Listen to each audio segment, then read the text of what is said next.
de Inteligencia Financiera de la Secretaría de Hacienda tiene en la mira 50 empresas involucradas en la trama de desvíos millonarios en estas dos dependencias, Sedesol y Sedatu, durante las gestiones de Rosario Robles, conocida como la estafa maestra.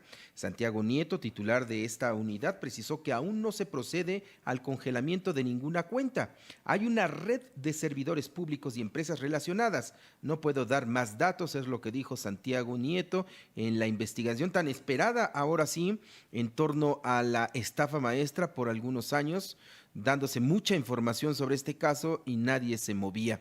Una de las personas que estuvo investigando este tema, que fue uno de los que halló toda esta trama de complicidades, de impunidad, de corrupción llamada estafa maestra, es Daniel Lizárraga. Hoy es director de información de Mexicanos Unidos contra la Corrupción y me da muchísimo gusto, Daniel, saludarte y darte la bienvenida aquí a Central FM Equilibrio para comentar sobre este caso. ¿Cómo estás, Daniel? Te saludo con mucho gusto.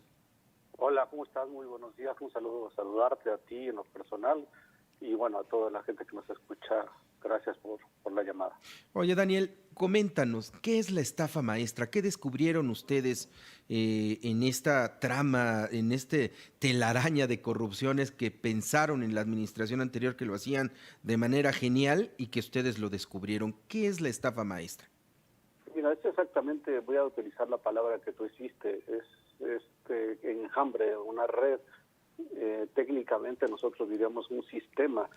La corrupción, tanto en México como en otras partes del mundo, es un mecanismo que se orquesta, que alguien lo dirige y que muchas personas lo ejecutan, algunos por complicidad, otros por ignorancia, otros porque se llevan cierta parte de dinero. Es complicado que esto se haga sin un cerebro.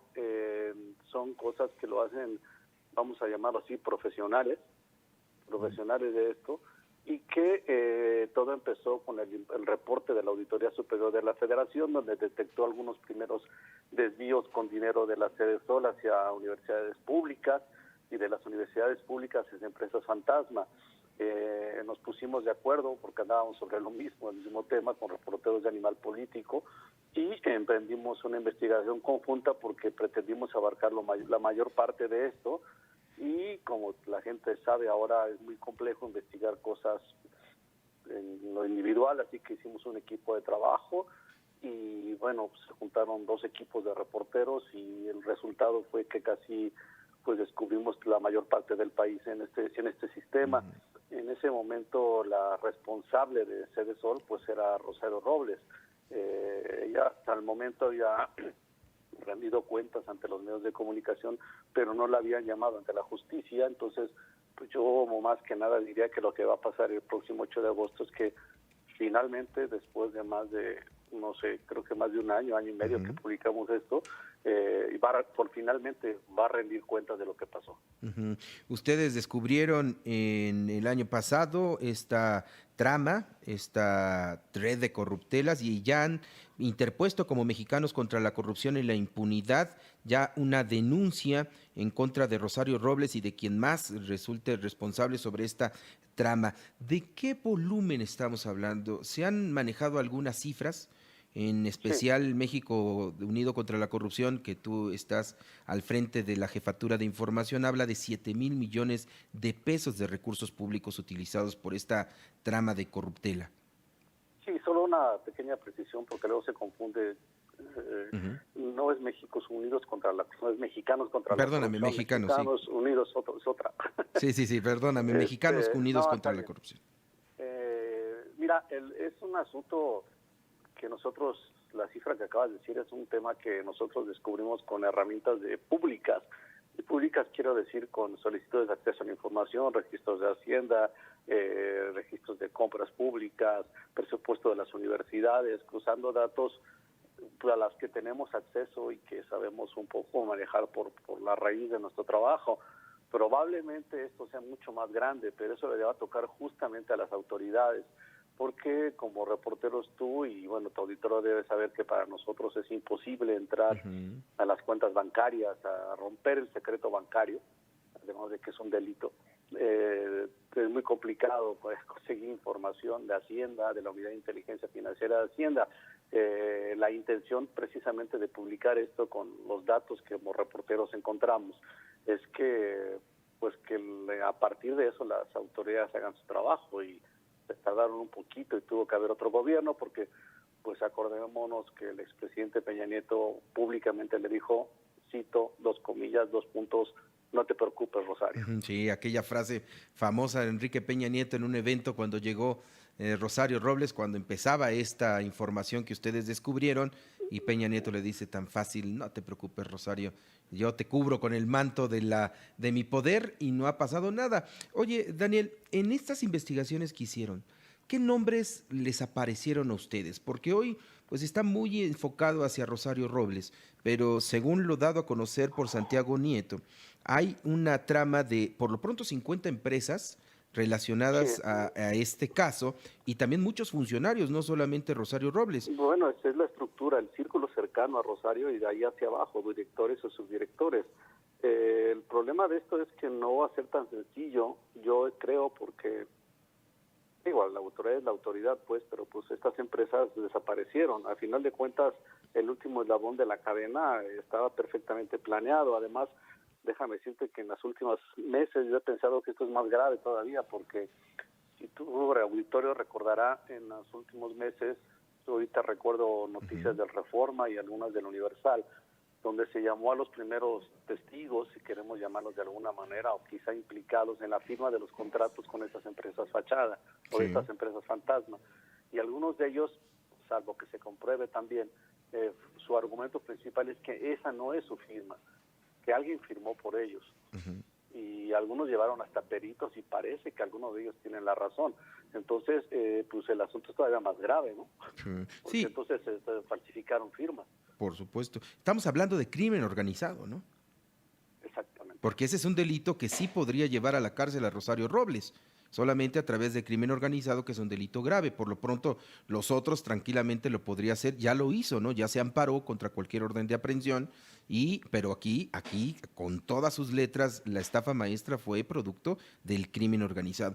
¿Crees tú, Daniel? Voy a faltar un poco a la regla de los reporteros porque debemos de tener bien los datos establecidos, pero pues pensando en esta idea de que la estafa maestra abarcó más allá de la figura de Rosario Robles, ¿tú crees que pudo haber estado involucrado el expresidente Enrique Peña Nieto y el entonces secretario de Hacienda Luis Videgaray, sobre todo con esta idea de Javier Cuello que lo dijo hace unas semanas, ¿no? En este país no pasa nada si el presidente no lo acepta, ¿no? Pues más que no aceptarlo, yo diría como hipótesis, y dejémoslo subrayado como hipótesis Ujú. ahí, que veo muy difícil que no supieran lo que estaba pasando. Sí, sí, es muy ¿Eh? difícil. Es muy difícil que no supieran lo que estaba pasando, eh, y en todo caso lo consintieron. Ujú. Y Sí, sí, ahí, no sé, ahí, a partir de ahí qué grado de involucramiento pueda hacerse, ¿no? Pero sí, eso me queda perfectamente claro porque era un asunto de verdad sofisticado. Mira, yo me he encontrado en mi carrera muchos casos de corrupción, es ujú, prácticamente mi especialidad, sí. además de este país, y de verdad a mí me sorprendió el nivel de profesionalismo con que hicieron eso, porque nos costó muchísimo trabajo desenmarañar, ¿no?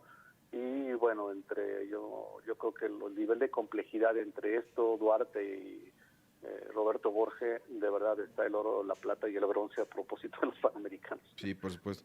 Hay que recordar que Daniel Lizárraga también formó parte de este gran equipo que pues descubrió el caso de la Casa Blanca con Enrique Peña Nieto y pues ya tienes varios cuadros en tu seguro colección anticorrupción que has de tener en tu carrera periodística, Daniel, sobre este caso, tanto la Casa Blanca como la estafa maestra. Y ya por último, preguntarte, ¿tienes confianza en que se llegue al final de estas investigaciones? ¿Tienes confianza en que se conozca la verdad, que se pueda enjuiciar a quien resulte responsable, llámese Rosario Robles, llámese sus directores, llámese Enrique Peña Nieto o Emilio Cebadúa? ¿Tienes confianza en que con esta administración sí se llegue hasta el fondo?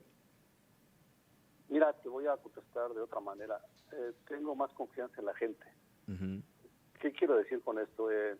Yo creo que gran parte del cambio de este país, del gobierno, estemos o no estemos de acuerdo con él, es porque la gente en la pasada elección presidencial, por todos nosotros, los reporteros y las reporteras de este país, todos, logramos informar de una mejor manera a la gente sobre la situación de la administración de Enrique Peña Nieto.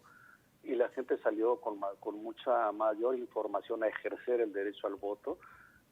A mí me parece que hayamos aprendido eso, ojalá se quede esa lección para todos los mexicanos y aprendamos a castigar o premiar a un gobierno, a exigirle cuentas en medida que haga o no su trabajo. Me parece que yo confiaría más en que la gente se ha vuelto mucho más consciente y también confío, ¿por qué no?, en el nivel de todos nuestros colegas, sobre todo las generaciones de atrás que tú sabes que vienen empujando fuerte, para que tengamos un país mejor informado. Y en ese sentido lo que confío es que sí, que hagan bien su trabajo, pero me gustaría más pensar que si no lo hacen bien, la gente va a decidir qué hacer con su voto en las próximas elecciones.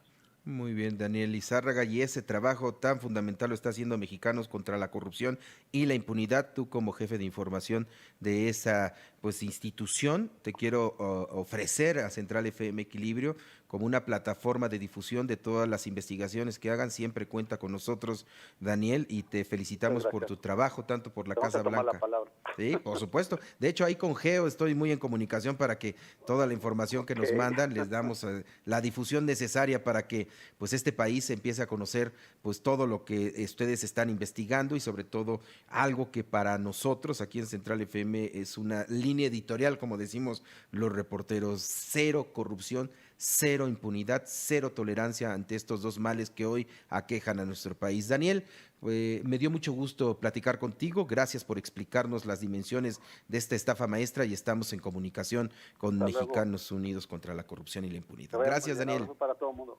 Hasta luego, Daniel Lizárraga, jefe de información de Mexicanos contra la Corrupción y la Impunidad.